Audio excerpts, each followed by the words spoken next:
한 주간 평안하셨습니까? 지난 한 주간 갑작스럽게 폭증하는 확진자 수 때문에 많은 걱정이 되셨죠. 서울 지역도 수도권도 병상이 부족하다.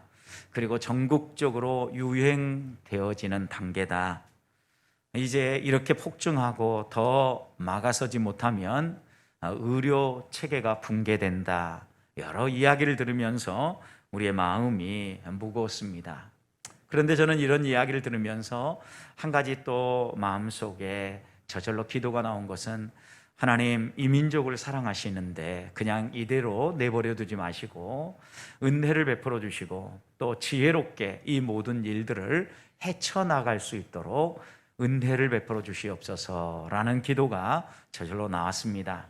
실제로 우리나라가 어떻게 이런 위기를 극복하는지 세계 여러 나라가 주목하고 있다고 합니다.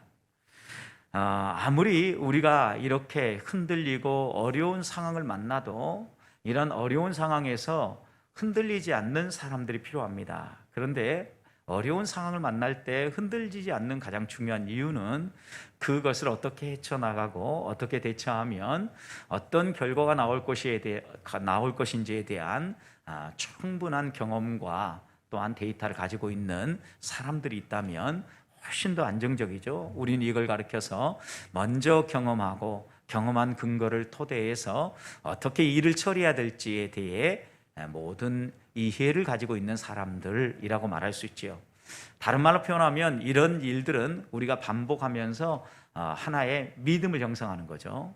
아직 겪어보지도 못했고 전혀 다른 일이랄지라도 과거에 경험해봤고 과거에 이렇게 대처해본 결과들을 가지고 이번도 이렇게 해보면 될 것 같다라고 믿고 모든 조치를 취하는 것, 여러분, 이것이 믿음이라고 이야기할 수 있죠. 우리의 신앙도 마찬가지죠.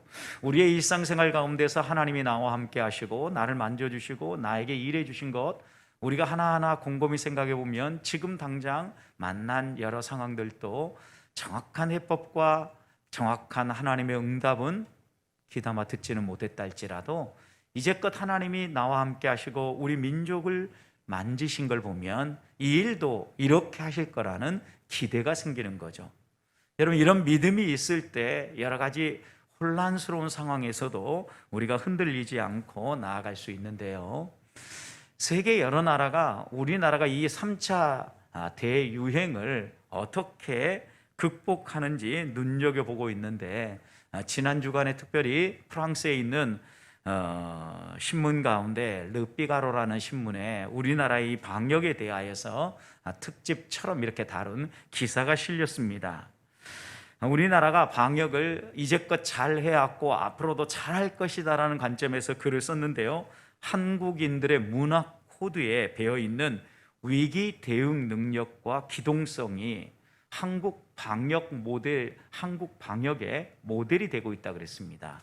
여러분, 위기 대처 능력하고 기동성, 이 두 가지가 이번 이 코로나를 방역하는데 막아서는데 우리나라가 아주 선도적으로 그리고 또 모범적으로 해결해 간 원인으로 분석한 거죠. 그런데 위기 대처 능력을 어디에서 봤냐면요, 세계 모든 나라 가운데 우리나라는 유일한 분단 국가입니다. 그래서 언제 또다시 연평도에 폭격이 올지 모르고 어떤 위기 상황이 펼쳐질지 모르는 상황에서 살아가는 우리나라 사람들에게 언제든지 위기가 발발하면 그것에 대처하고자 하고 그것에 대해서 움직이고자 하는 준비가 되어 있다는 거예요. 그러다 보니까 이런 코로나와 같은 급격한 위기상에 다가왔을 때도 잘 위기에 대처해 가고 있다는 거죠.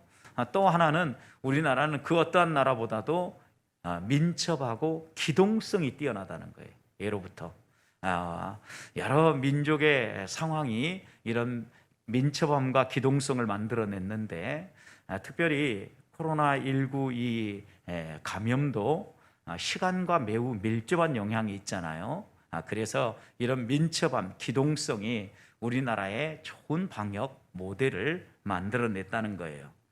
그러면서 우리나라에 살고 있는 한 프랑스 기업인이 이렇게 우리나라의 방역을 보면서 이야기를 했는데, 위기는 한국 문화 안에 이미 포함되어 있다. 한국인들의 위기는 일상 중에 한 부분이다.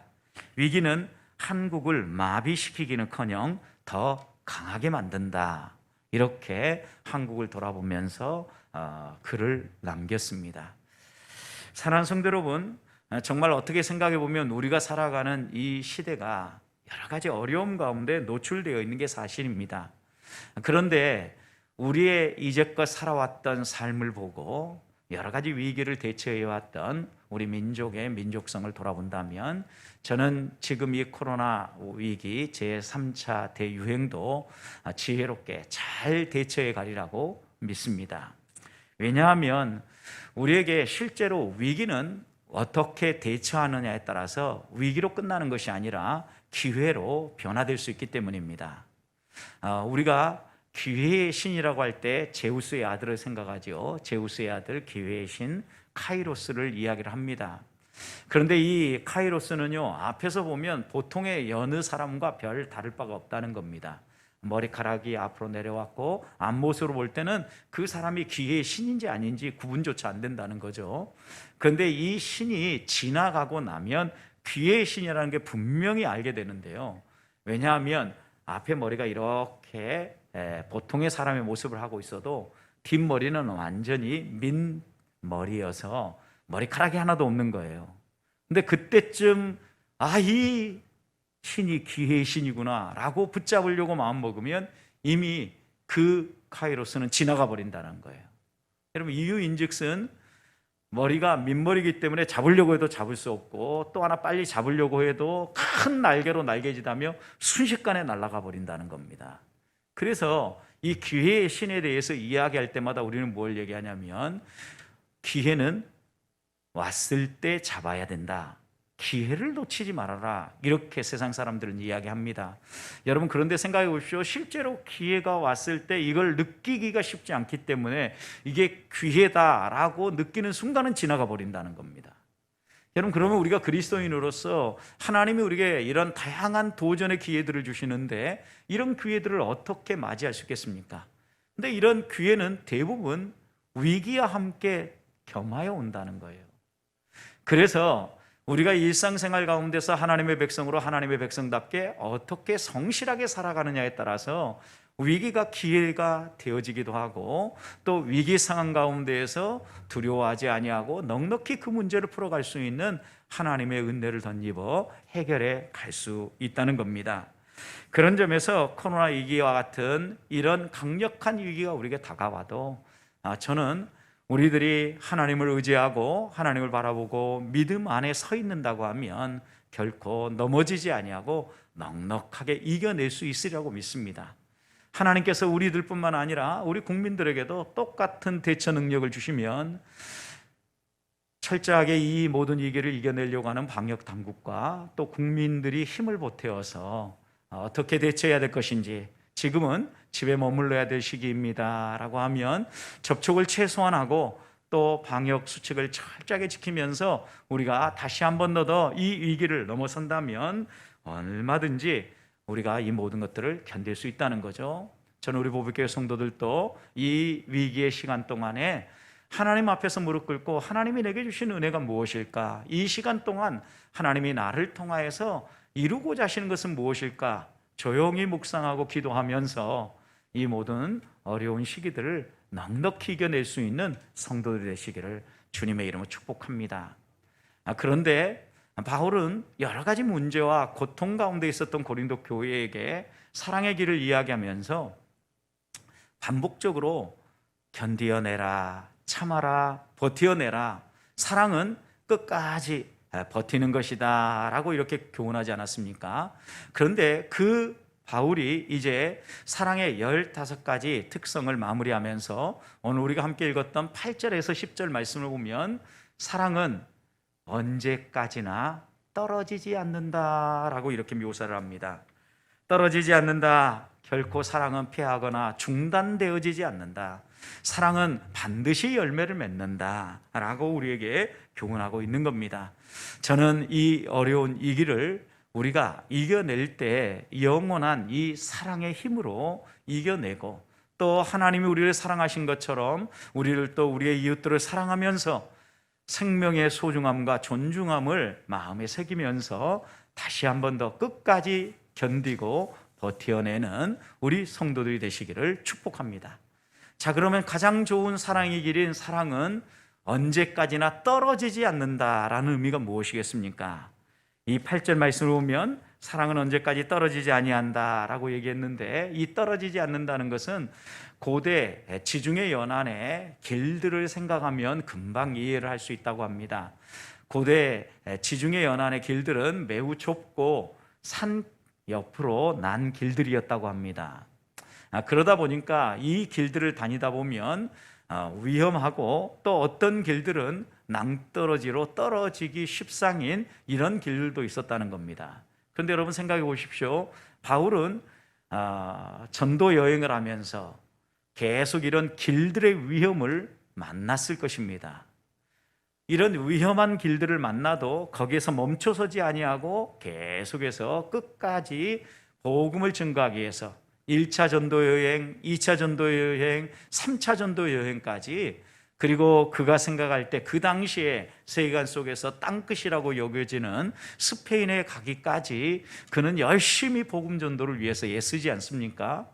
여러분, 여기에 바울이 여러 가지 위험을 만나도 지중해 연안의 그 떨어지기 십상인 그 길들을 걸으면서도 포기하지 아니하고 걸었던 이유가 무엇이겠습니까? 여러분, 그 길이 얼마나 어려운 길인지는 우리가 바울의 전도 여행의 여러 가지 사건들을 통해서 알 수 있는데, 바울과 함께 1차 전도 여행에 동행했던 요한 마가를 여러분 생각해 보십시오. 그가 무슨 이유 때문에 선교 도중에 돌아섰는지는 알지 못하지만 분명한 것 하나는요, 그 선교의 여정이 쉽지 않았다는 겁니다. 쉽지 않았다는 이야기는 바로 이런 길들의 위험, 낭떠러지에 떨어질 것 같은 위협, 그리고 여러 가지 공격, 수많은 어려움들이 이 선교 여행에 있었기 때문에 요한 마가도 처음에는 풍운에 부푼 꿈을 가지고 발걸음을 내딛었지만 결국은 도중에 포기하게 되는 아픔을 겪게 되는 거죠. 이것만 보아도 결코 선교 여행을 다닌다는 게 쉽지 않았던 시대였다는 걸 알 수 있습니다. 그래서 그 당시에 아테네에서 고린도에 이르는 길에 대한 묘사를 보면 이런 묘사가 있습니다. 그 길은 바위와 매우 가깝게 연결되어 있어서 곳곳에서 벼랑 끝을 따라 걸어야 합니다. 왜냐하면 길 위에 있는 산은 너무 높아서 다닐 수 없기 때문입니다. 그러니까 여러분, 산 정상은 너무 높아가지고 산 정상을 통과해 가기는 어려우니까 산 능선으로 이렇게 길이 나 있었는데, 그 길들이 곳곳에 낭떠러지였다는 이런 기록들입니다. 성도 여러분, 이런 어려움 가운데서도 바울이 포기하지 아니하고 복음 전도 사역을 계속할 수 있었던 이유가 무엇입니까? 그는 항상 그의 마음속에 복음의 빚진 자라는 생각이 있었습니다. 로마서 1장 14절, 15절, 16절 보면 나는 헬라인이나 야만인이나 유대인이나 어떤 사람에게든지 나는 복음의 빚진 자다라고 고백을 하지 않습니까? 그러면서 그는 이렇게 얘기하죠. 나는 할 수만 있다면 누구에게든지 가서 복음을 전하기 원한다. 그리고 로마에 있는 너희들에게도 가서 나는 복음 전하기 원한다. 이렇게 말하지 않습니까? 여러 가지 위험이 있고 이런 좁은 길, 언제든지 떨어지기 십상인 이런 환경에 노출되어 있음에도 불구하고 그는 복음의 빚진 자, 곧 복음을 사랑하고 죽어가는 영혼들을 사랑하는 마음이 있었기 때문에 할 수만 있으면 목숨 걸고 이 사랑을 전하기 위해서 걸어 다녔다는 것입니다.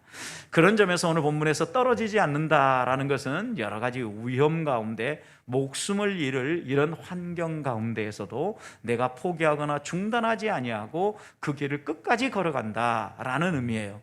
그런 점에서 사랑은요, 떨어지지 않는다라고 얘기할 때 멈추지 않는다, 중단하지 않는다, 포기하지 않는다, 이런 의미가 담겨져 있다는 겁니다.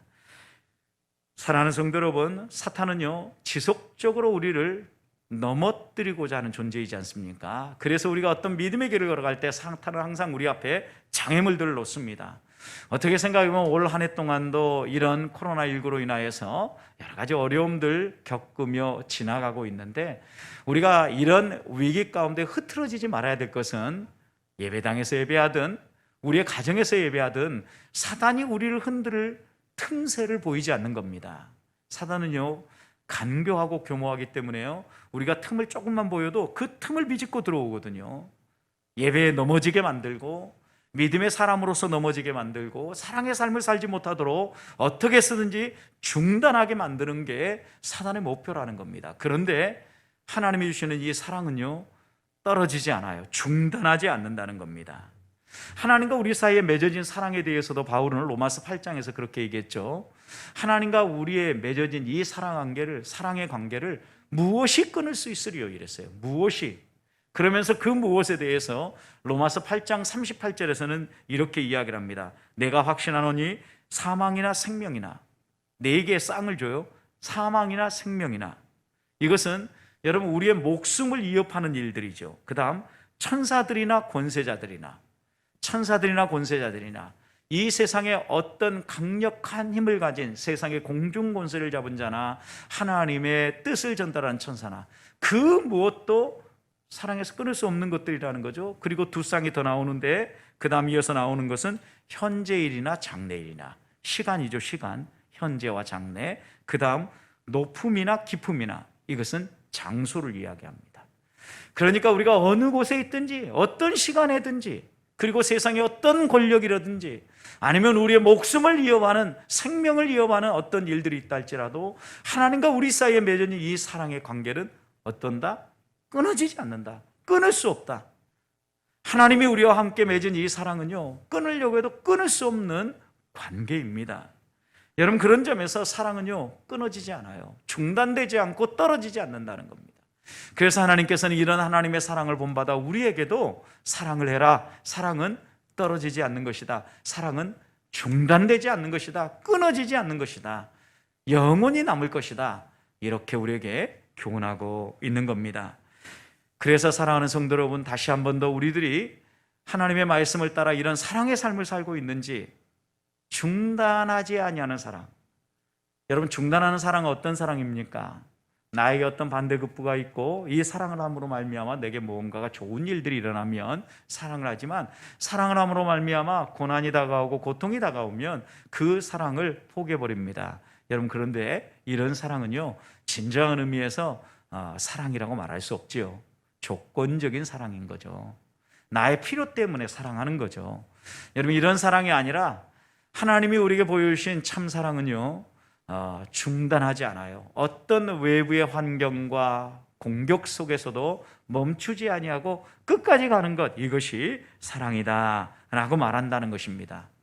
또 하나, 사랑에 대해서 이 떨어지지 않는다는 의미 속에는요, 사라지지 않고 영원하다는 의미가 담겨져 있어요. 오늘 우리가 읽지는 않았는데 다음 주 살필 건데 13절 보시면요, 믿음, 소망, 사랑, 이 세 가지는 항상 있을 것인데 그랬어요. 항상 있다. 항상 있을 것인데 그 중에 제일은 사랑이다 라고 말씀은 기록하지 않습니까? 여기 항상 있다라는 것은 영원하다는 거죠. 그래서 여기에 떨어지지 않는다라는 의미 속에는요, 중단하지 않는다, 멈추지 않는다라는 의미도 있지만 그 사랑은 영원하다. 다른 모든 것은 다 사라져도 사랑만큼은 사라지지 않고 남는다. 이렇게 이야기를 하는 겁니다. 사랑하는 성도 여러분, 갈등과 아픔이 많은 우리 이 땅의 삶이 마무리되어지고 참된 행복, 하나님 우리에게 약속하신 저 하나님 나라가 언제 우리에게 펼쳐집니까? 한 사람이 이 세상을 떠날 때 우리 주님이 재림하실 그날에 우리에게 펼쳐질 것 아닙니까? 그런데 여러분, 우리 주님이 오셔서 이 세상의 모든 일들을 정리할 때면 이 세상의 모든 것들은 끝이 난다는 겁니다. 그런데 이 모든 것이 끝나도 끝나지 아니하고 영원히 존재하는 것이 있는데 그건 다름 아니라 사랑이다 라고 말하고 있는 겁니다. 사랑하는 성도 여러분, 특별히 이 12월 성탄의 계절에 우리가 다시 한 번 더 멈추지 아니하고 중단되지 아니하고 영원한 것이 무엇인가를 마음에 좀 새기십시다. 하나님이 우리에게 보여주신 이 성탄의 사랑, 우리를 또 그 사랑을 힘입어서 우리 주변에 멈추지 아니하고 영원한 사랑을 하며 살아야 되지 않겠습니까? 하나님 앞에서 내가 해야 될 사랑은 무엇인지 다시 한번 마음에 새기면서 내가 해야 될 이 사랑을 구체적으로 가장 가까이에 있는 가정, 특별히 오늘 함께 예배하고 있는 가족들 한번 여러분 보십시오. 그 가족이 있기에 우리가 오늘 여기에 있는 거 아닙니까? 옆에서 버팀목이 되어주시고 또 서로 지지해주고 서로 사랑해주니까 우리가 여기 있는 거죠. 그렇다면 이 성탄의 계절 한 해가 마무리되기 전에 서로를 격려하고 서로를 세워줄 뿐만 아니라 상대의 말에 대해서 귀담아 들어주고 또 필요하다면 사랑한다 라고 말하면서 이렇게 한번 꼭 안아주고 또 위로하고 격려해주는 이런 가정이 먼저 되기를 소망합니다.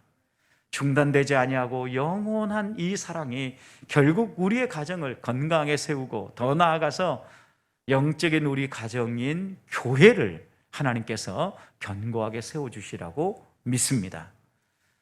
그것만이 아니라 사랑은 결코 중단하지 않는다 그랬는데 바울은 이것과 대조해서 사라지는 것들에 대해서 이 얘기를 합니다.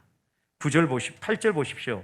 사랑은 언제까지 떨어지지 아니하는데 그 후반절 보시면 애언도 패하고 방언도 그치고 지식도 패하리라 이렇게 얘기합니다. 여러분 영원한 것과 대조해서 지금 세 가지를 얘기하는데 애언, 방언, 지식, 어떻게 보면 이 세 가지는요 고린도 교회가 매우 소중하게 생각했던 거예요. 신앙생활하면서 교회 안에 이 세 가지가 중요하다고 여겼는데 여러분 예언이 무엇입니까? 미래의 일을 내다보는 게 아니라 하나님의 뜻이 무엇인가를 바로 알고 하나님의 뜻을 분명하게 전달하는 게 예언이죠. 그러니 교회에서 이 예언처럼 중요한 게 어디 있어요? 또 그 다음에 방언 생각해 보십시오. 이것은 교회가 첫 출발을 할 때 사도행전 2장에서 방언과 함께 교회가 성령의 충만한 증거들을 보여줬기 때문에 이런 방언이 결국은 하늘의 언어이고 교회 안에서 내가 하나님의 사람으로 살아간다는 증거로 고린도 교회 성도들은 생각했거든요. 그래서 방언을 누구나 하도록 방언은 꼭 해야 된다라고 이렇게 강조하는 거죠. 마치 오늘 한동안 한국 교회에서 방언 못 받으면 구원 못 받아야 이렇게 이해하게 하던 시절이 있었던 것처럼 방언이 고린도 교회 안에 그만큼 중요한 은사였어요. 그리고 또 지식의 말씀은요 단순히 세상의 지식을 이야기하는 것이 아니라 하나님을 알아가는 지식에 대해서 얘기하는 거예요. 여러분 우리가 하나님에 대해서 알아가면 알아갈수록 그것이 더 풍성해지죠. 그런데 여러분 9절 말씀 보십시오. 이런 것들은 패한다라고 얘기하면서 9절에서 또 뭐라고 소개를 합니까? 이 모든 것들은 어때요? 아는 것도 부분적이고 예언하는 것도 부분적이라는 거예요. 여러분 우리가 다 알고 다 말하는 것 같지만 그리고 또 하나님의 말씀을 바로 이해하고 바로 선포하며 하나님의 뜻을 다 전달하는 것 같지만 이것은 일부분이다. 그리고 이런 것들은 패해진다 라고 말하고 있는 거죠. 사랑하는 성도 여러분, 그러면 한번 우리가 생각해 보자고요. 하나님께서 우리에게 성령의 선물로 은사들을 주실 때 이유가 있지 않습니까? 무엇 때문에 우리에게 이런 은사들을 줍니까?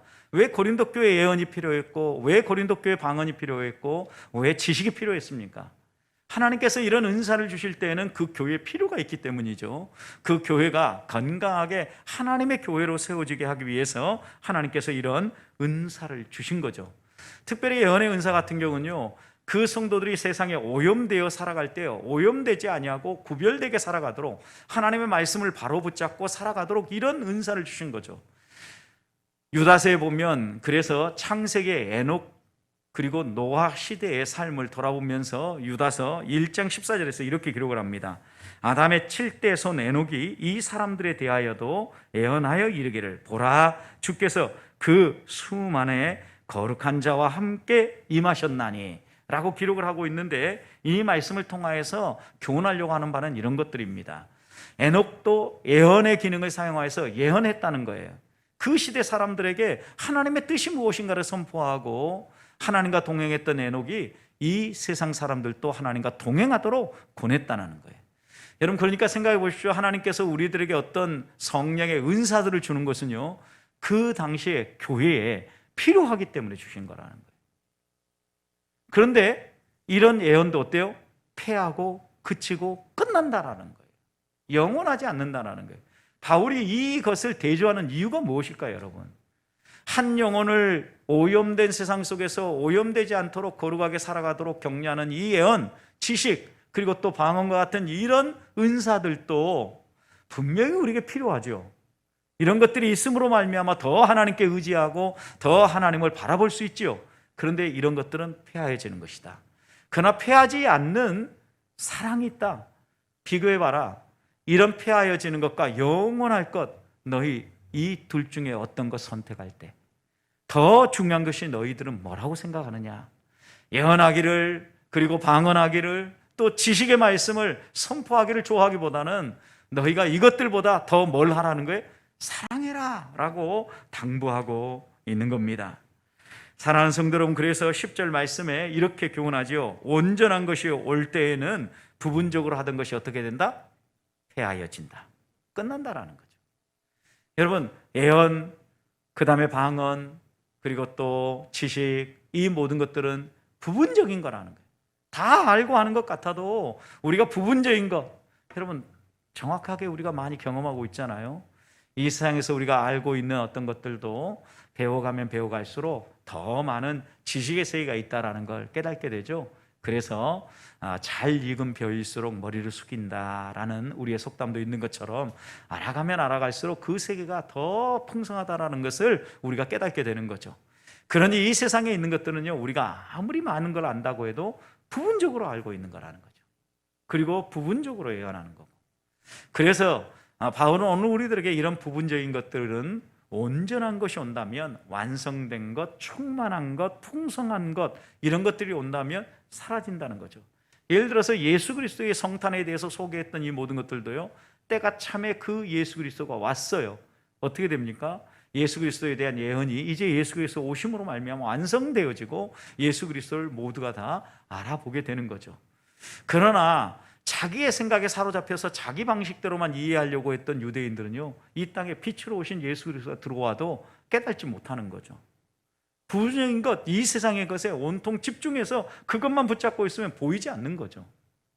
우리의 눈을 열어서 하나님이 보여주시는 세계를 보고 영원한 것을 바라보면서 영원한 사랑을 마음에 새기며 살아갈 때 하나님이 펼쳐주시는 세계가 보여지고 그 펼쳐지는 세계를 향하여서 우리가 한 발 한 발 걸어 나아갈 수 있다는 것입니다. 여러분, 온전한 것이 올 때는 그랬어요. 여기 온전한 것이 무엇이겠습니까? 충만한 것, 완성된 것, 성숙한 것, 그런 의미죠. 그러니까 하나님께서 우리에게 완전한 것, 성숙한 것, 정말 탁월하게 좋은 것, 이것 주시면요, 덜 좋은 것 버리게 된다는 거죠. 여러분 생각해 보십시오. 저도 여기에 핸드폰 이렇게 가지고 있는데 이 핸드폰보다 훨씬 더 좋은 핸드폰을 누군가가 저에게 선물해 줘서 그 핸드폰을 내가 들고 다닌다면, 여러분 지금 잘 작동하지 않는 핸드폰을 굳이 쓰려고 애쓰겠습니까? 더 좋은 것이 오면 덜 좋은 것은 내려놓게 된다는 거죠. 그것처럼 이 세상의 그 어떤 것과 비교해도 가장 좋은 것인 사랑을 여러분들이 생각하면서 다른 모든 것 내려놓고 사랑하게 앞장서라 라고 바울은 권면하고 있는 겁니다. 사랑하는 성도 여러분, 그래서 이번 한 주간 동안은 우리의 마음속에 한번 돌아봅시다. 정말 좋은 것이라고 생각은 하지만 사라질 것인가, 아니면 영원히 남을 것인가? 분명히 우리가 이 땅을 살아가는 동안 하나님의 말씀을 묵상하고 또 그 말씀을 따라 기도도 해야 되고 또 한 영혼의 소중함을 생각하며 전도도 해야 되고 수많은 것들을 해야 합니다. 여러분, 그런데 이 모든 행위들이 오래 남을 사랑에 근거하고 있는가? 사랑으로 출발하고 있는가? 아니면 그 세상에 눈에 보이는 것을 추구하면서 그것을 이루고자 혹시 달려가고 있지 않은가? 돌아보면서 폐하여지고 부분적이고 있다가 사라질 것, 중단될 것에 우리의 마음을 빼앗기지 아니하고 영원한 것, 사라지지 않는 것, 하나님이 가장 기뻐하시는 탁월하게 좋은 것, 그것이 무엇인가를 생각하면서 한 주간 행하며 살 수 있기를 소망합니다. 바울은 그것이 사랑이라고 얘기합니다. 한 주간 동안 이런 사랑 어떻게 할 수 있겠습니까? 우리 주변에 있는 이웃들에게 사랑의 선물도 나누고, 특별히 사랑의 선물을 할 수 있는 좋은 계절이잖아요. 어떤 계절? 성탄의 계절. 그래서 우리 이웃들에게 성탄의 기쁜 소식을 선물들로 사랑으로 나눌 수 있기를 소망합니다. 그런데 이 모든 일들을 마무리하면서요, 우리가 마음속에 새길 것, 우리가 매번 이걸 알고 이렇게 하려고 해도 잘 안 되죠. 그래서요, 조나단 에드워드는 이 본문을 주의하면서요, 이런 사랑의 삶을 살기 위해서 꼭 우리에게 있어야 될 것이 있다 그랬어요. 그게 뭐냐면 성령의 내주하심을 인정하고 사는 거라 그랬어요. 여러분, 왜 성령의 내주하심을 인정하며 살아야 되냐면, 성령께서는요 잠시 있다 떠나시는 분이 아니라 영원히 우리와 함께 하면서 우리가 가야 할 길이 어떤 길인가를 밝히 보여주고 인도해 주시는 분이 성령이시기 때문이라는 거예요. 성령은요 우리 예수 그리스도께서요 약속하신 대로 보내주신 것이죠. 여러분, 그래서 사도행전 2장 33절 말씀을 보면 성령을 받을 때, 고백을 할 때 오순절 사건에 대해서 베드로는 이렇게 얘기하죠. 하나님의 오른손으로 예수를 높이시며 그가 약속하신 성령을 아버지께 받아서 너희가 보고 듣는 이것을 부어주셨느니라.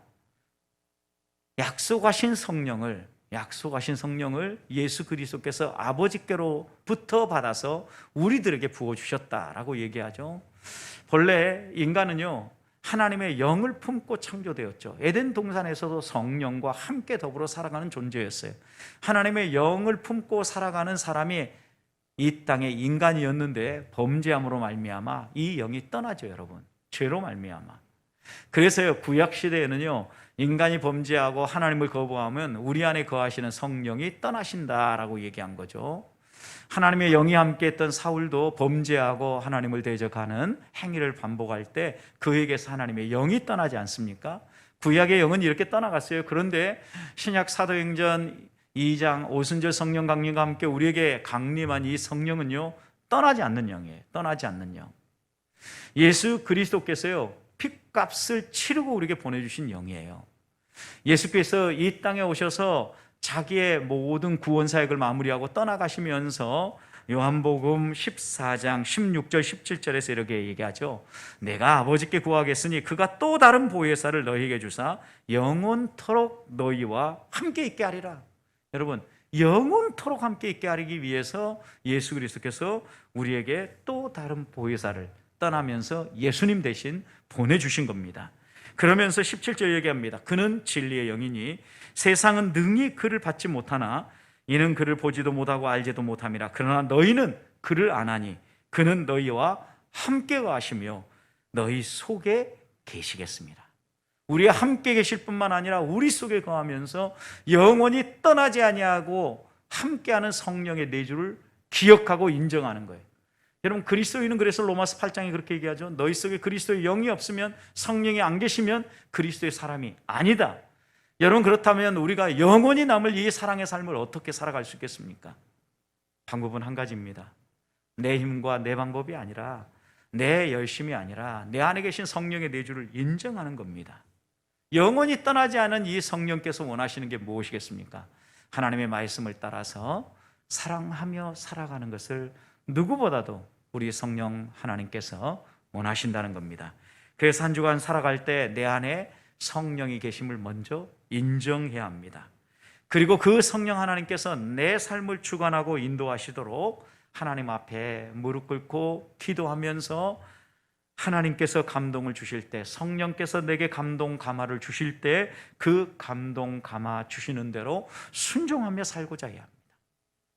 내주하신 성령이 내게 어떤 감동 감화를 주실 때 아멘, 주님 그렇게 하겠습니다, 이런 성령의 감동에 반응을 보이고, 무엇보다도 우리가 그 감동을 따라 살아갈 때 영원히 남을 사랑의 삶에 대해서 마음에 깊이 새기면서 한 주간 실패하지 아니하고 중단하지 아니하고 또 멈추지 아니하고 영원한 사랑의 삶을 살아가는 우리 보배교회 성도들이 되시기를 주님의 이름으로 축복합니다.